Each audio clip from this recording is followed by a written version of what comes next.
Sure. Okay. The 29th of August, Rabbi Furst, Mishna Berura. Okay. Very good. Let's start again. Our second shir in Mishna Berura, Siman Taf Reish Yud Gimel, Hilchos Yom Kippur, about the issur of washing and bathing. Um, yeah, good. So let's see. I believe That's we finished through. or is above, I think. Yeah. Okay, so I think we're Civ base, if I'm not mistaken, correct? Yeah. Let me, So this is actually this is why we're here. This Civ base is this is a complementary Civ in Shulchan Aruch, which is complementary to the one we just learned in Hilchos Netilas Yadayim, as we'll see momentarily. Yeah, Mayor, if you'd like to read, you can begin. okay, and this is bet. Yes. Okay. It says, let's see, Notel Adam Yadav Shacharit Mevarech al Natilat Yadayim. Okay, so a man who washes his hands in the morning. This is the morning of Yom Kippur, right? This is the morning of Yom This Kippur. is of Yom Kippur. I mean, he does this anyway. But okay. Well, yeah, right. Yeah, right. He's going to wash hands in the morning anyway, every day. But this Right. is special. The way we do it on Yom Kippur is a bit different than Oh, normal. okay. So it says, Umevarech on the Natilat Yadayim. And he says the blessing on the Natilat Yadayim. Okay. Beautiful. Right. Okay, V'yizaher shelo yitol ela ad sof kishrei etzbotav. Okay, so you must be careful. Okay, to let's see, to wash only to the end. I guess kishrei are joints of the fingers. Right. As we call it in English, the knuckles. Oh, the knuckles. You must be. Oh, okay.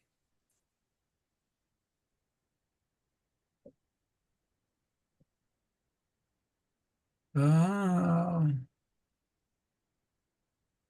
See, because okay. this is the correspondence to where we left off in the bracha and the Hilchos Netilas Yadayim, because the brachas and Netilas the halacha of Netilas Yadayim we saw in the Mechaber that there were two opinions. One that you should wash up until the wrist, which is normally what we normally do, right? Another opinion was that it's enough that you only wash up to the knuckles. And the Mechaber there in Kuf Samech Aleph said that the halakha is really, we should be careful to fulfill the halakha according to the first opinion that you should wash up to the wrist. But however, since there are two opinions here in the halakha, so on a day like Yom Kippur, as we're seeing now, or also a day like Tisha B'Av, we do not wash up until the wrist. Rather, we wash only up to the knuckles, because according to the opinion in the Shulchan Aruch that's mentioned, it's sufficient up to the knuckles. So therefore, on a day which is forbidden to wash, like on Yom Kippur or Tisha B'Av, we rely that the halacha we can be machmir to rely on the lenient opinion that it's only up to the knuckles and rather not up to the wrist.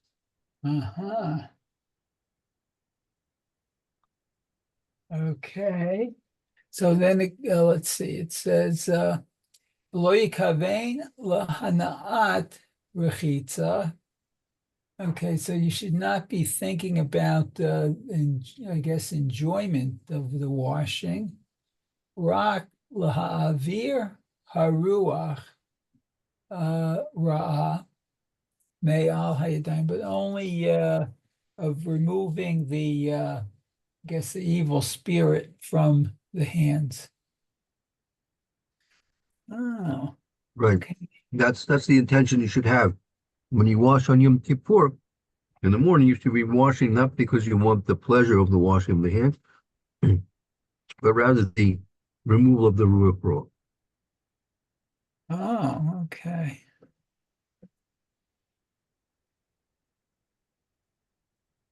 Okay. Okay. So let's see, that's bet. So bet starts with Gimel here. Okay. It says, let's see, Notel Adam Yadav Shacharit. Okay, so he washes his hands in the morning. Okay, let's see. Right. Darko b'chol hashana. Oh, shalosh pa'amim. And that's what I just said. Just like all times, or all year, I guess, 3 times. Yeah, like throughout, just as you do throughout the year. Now, the Maccabi didn't mention this, right? The Maccabi just mentioned you wash your hands. He didn't mention that you do it like you do 3 times, like they do it throughout the whole year. Oh, okay. Kevon, Devilo ze lo yachol liga biado what peh v'la'inayim. Oh, okay. So since the below that it's not. Right. You have to wash 3 times because without that, since without this, you're not able to touch your hands to your eyes or your mouth or your ears. It's kind Oh, of Mishum Sakana, because of danger. Okay. Logara Me'im Haya Luchlach Petit Vechule. What not? It's not the cause because of dirt and no worse. Logor, it's no worse if your hands were dirty with dirt. oh, so what? It's worse if It's no worse. oh, The it's no. reason why you can wash your hands in the morning is because you're worried you don't want to put yourself in danger by touching your eyes, mouth, ears, or any of the orifices of your body by touching them with unwashed hands. So it's no worse than if your hands were dirty, you could wash your hand. I see. Okay, aval hanav lo yirchatz klal, but one's face one does not wash at all. Of ayin l'kaman, okay, besifta, which will be explained below. Okay, good. Let's see. That's all That's for the end. Sif base. I guess that brings us Sif Gimel. Oh, okay. So Sif Gimel says, Hmm. Im Hetil Mayim V'shif Shef V'yado O Asa Tzrachav V'kinach Mutar Lechotz. Shif Shef is to Chief shakes. That's when you rub your hands. When you wash your hands, you're supposed to shift shake. You're supposed to rub your hands. oh, so when you rub your hands, okay, O Asa Tzrachav, or you do your tzrachav, what's He necessary. relieved them. So he relieved himself. Oh, relieved himself. Oh, okay. The kineach, and he cleaned himself. Mutar lirchot, so it's permitted to wash then. Okay. The Chava lay ad sof kishrei etz boto. Okay, and it's permitted to wash until the end of the knuckle of the finger. Okay. Let's see the Haggah. Oh, it's a the Chain.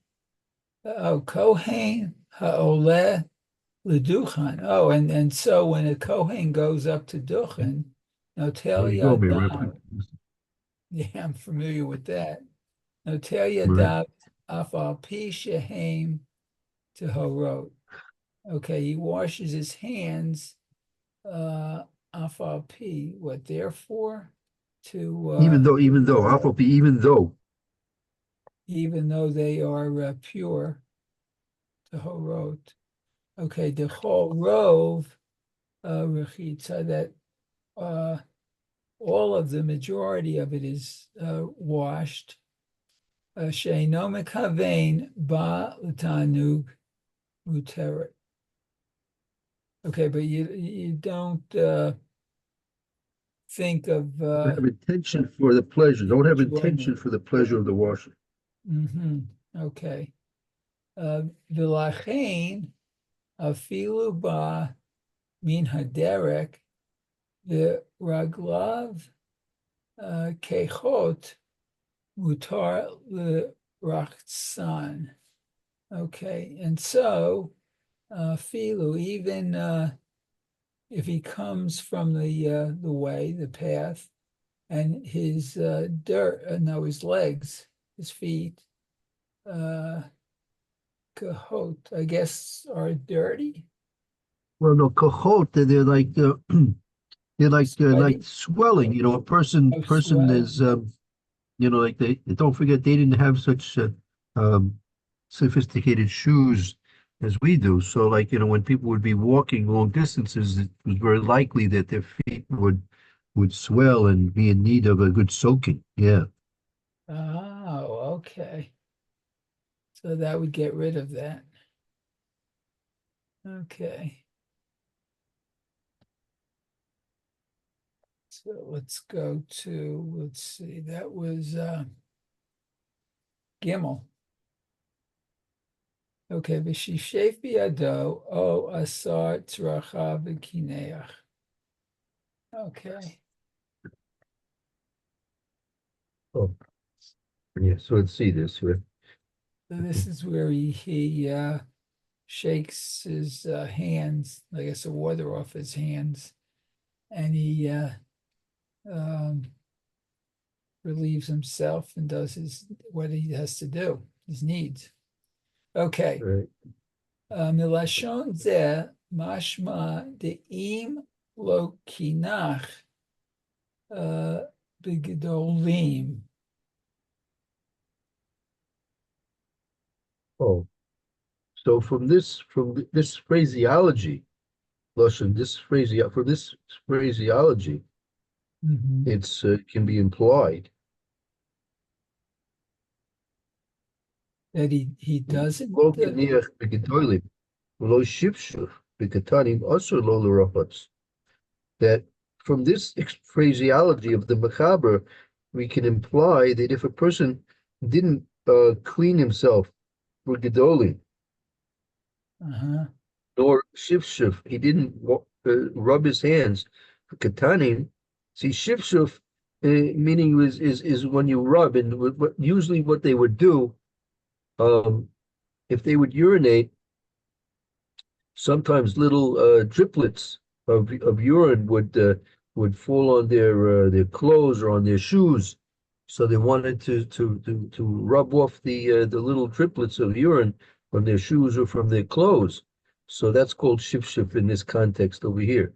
So if a person didn't clean himself for gedolim, nor did he do shifshif for katanim for urine, also little rochotz. It's implied, we can imply from this the way the Macabre is writing this, that if you didn't do these things, it'll be forbidden to wash your hands. Okay. Uvemet, yesh machloket haposkim bazeh. Okay, so there's a dispute among the poskim, I guess, of this. The yesh omrim, the afilu lo kinach, v'shifshef yesh lo lirchotz yadav, mishum hikon likrat elokecha Yisrael. Okay, so what some say that even you don't Even if it did, even if a person did not do the shifshif, right? Meaning, look, the way we have the urinals and toilets are set up in our time, right? It's very possible a person can relieve himself and never really get his hands dirty, right? right. So Right. if his hands are in essence not dirty, so what permits you to wash your hands on Yom Kippur? That's the essential question that the Mishnah is dealing with right now, right? right. And just by the way, of all the laws of Yom Kippur, this is probably the most common error that people might come across in terms of keeping the fast and the 5 Inuyim of Yom Kippur. Meaning, if a person has issues with medical issues, and there might be questions of him fasting or what to fast and how to eat and what to drink and how much and how fast and if at all to fast at all. But for example, not wearing shoes. So that's in general pretty straightforward. You don't wear your regular leather shoes. You wear your Crocs or your slippers that are made of plastic or something like flip-flops, whatever. You will walk around in your socks, right? So unless a person has to go on the derech, he's out in the road, and it's not he can't walk. In those days, he would actually walk barefoot. But we have all kinds of different non-leather footwear that we wear. So that most people are not going to have any issues of wearing shoes on Yom Kippur. Let's say another thing, Tashmish Shemitah. So then, in that case, also, most people are not going to have too many issues of whether or not to have marital relations on Yom Kippur. Let's talk about the anointing himself. So most people, unless there's of course a medical issue, he has to put some kind of a cream for medicinal purposes. So most people are not going to have any issues of anointing himself on Yom Kippur. But washing, especially this case, because here we're talking about a person who's going to the facilities, right? Going to the laboratory. You know what the laboratory is, Mayor? You ever heard the word laboratory? Oh yeah. They use that in I my don't know. day too. And they used it where? In my day too. When I was much younger, that's what they called it. I tell you, I had a terrible traumatic fear when I was I think I was maybe it was second grade, right? So the teacher said it's now laboratory time, right? Uh, Right? right. So I never heard the word before in my life, right? So I thought she said laboratory time. Uh-huh. So, so I was saying, what are they going to do to me in the laboratory? Yeah, right. What, are they, what kind of tests? What are they? What is this, Frankenstein or something around? What's going Yeah. on? Really? I had this. She said this. He said there's going to be laboratory time for the next 15 minutes, and so I didn't know it. I didn't, but sitting there, a second grader, you're 9 year. Well, how old are you? You're 7 years old or whatever it is. I Right. never heard the word before. I never experienced what's going on here. What's going to happen to me? What are they going to do? That's true. So anyway, but on Yom Kippur, people are going to use the lavatory. They're going to relieve themselves, and they're going to face this question as to whether or not their hands have to be washed or not, right? Mhm. And here you have right in front of you right here a machlokas. So let's look again. he brings down the Mishna Berura that there are different opinions in the halakhic authorities as to what you're supposed to do. If a person simply relieves himself, if he gets his hands dirty, okay, so that's whenever you get your hands dirty, as long as you're not going to, in the process of washing your hands, also have intention to benefit and receive pleasure from the washing. You simply want to make your hands clean. So that's okay, no problem. But let's say a person relieved himself and they never got their hands dirty. What do you do then? Are you supposed to wash your hands or you're not supposed to wash your hands? Hmm. So let's take a look again at Mr. Brewer here in the beginning again in Sif Dalit. Okay. So milashon ze mashma de'im lo kinach b'gedolim v'lo shifshef b'ketanim asur lo lirchot. Okay, so it's forbidden to wash. Uve'emet yesh machlochet aposkim bazeh. Yesh omrim da'afilu lo kinach v'shifshef yesh lo lirchot yadav mishum hikon likrat elokecha Yisrael. So it's bringing a pasuk, it looks like. Okay. Right, that's a pasuk which is applied before you daven, right? Before you daven, you're supposed to prepare yourself and be properly dressed. You're supposed to be properly bodily clean, right? You're also supposed to.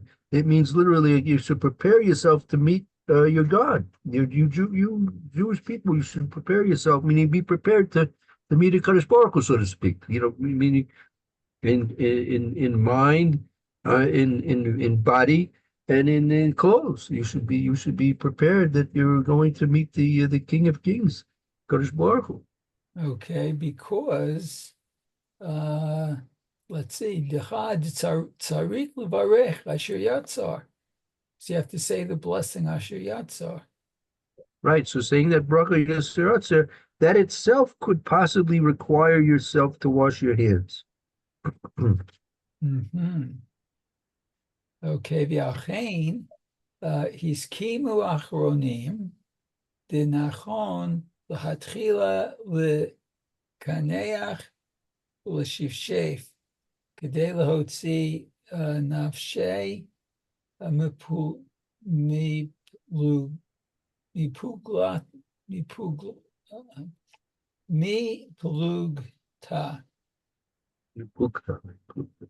Plukta is the machlokas, the dispute. The plukta is a dispute. Right. Okay.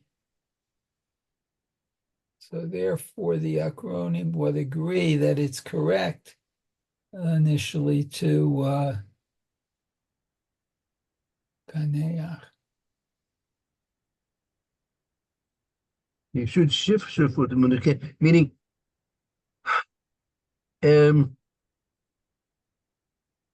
this, as I said, is probably the most common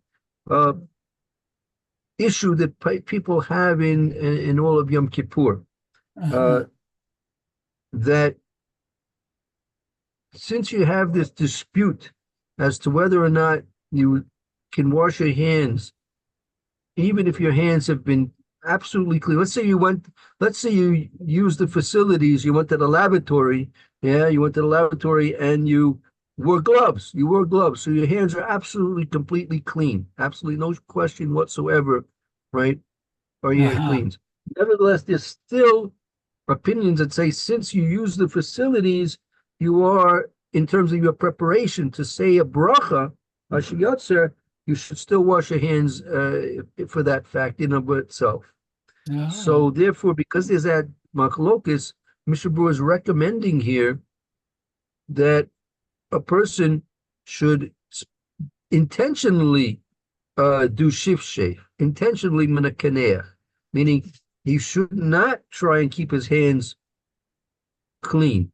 He should specifically try and dirty his hands.